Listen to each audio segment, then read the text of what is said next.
2020 के चुनाव में हम लोगों ने कमिटेड किया था और देश के यशस्वी प्रधानमंत्री जी ने बिहार की जनता को कमिटमेंट किया था कि हम 2025 तक नीतीश कुमार के नेतृत्व में सरकार चलाएंगे।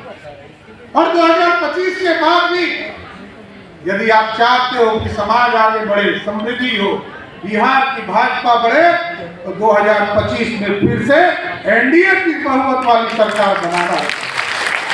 आज साथियों जान लीजिए, बिहार विकसित होना है, बिहार को आगे ले जाना है।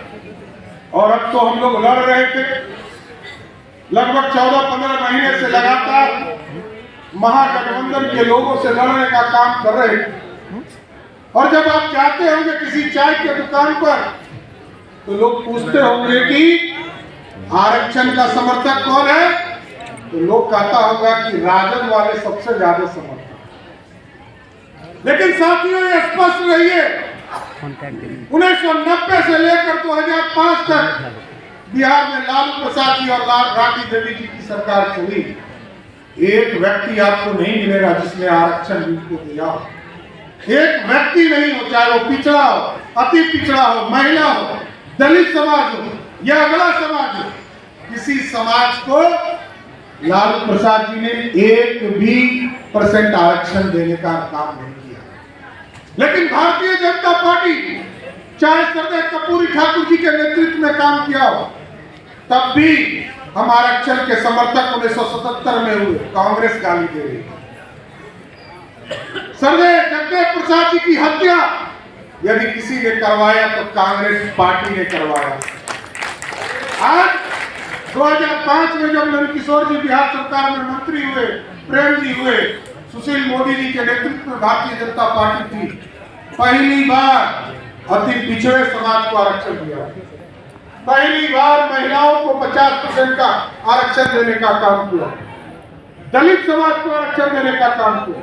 और साथियों इसलिए मैं कहता कि 2001 का चुनाव याद कीजिए, कोई आरक्षण नहीं था।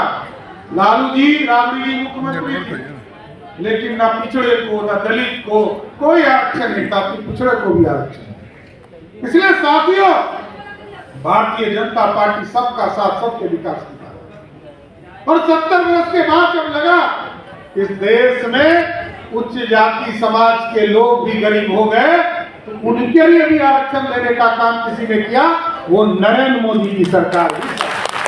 हम सबका साथ विकास की बात करें। और आप जान लीजिए, इस देश में अब कोई व्यक्ति नहीं बचा है जिसको आरक्षण नहीं मिलता। कोई व्यक्ति हो, मैं क्रिमिलेयर हो सकता हूं, लेकिन कुशवाहा समाज को आरक्षण मिलता है। नंदकिशोर जी क्रिमिलेयर हो सकते हैं, लेकिन यादव समाज को आरक्षण मिलता है।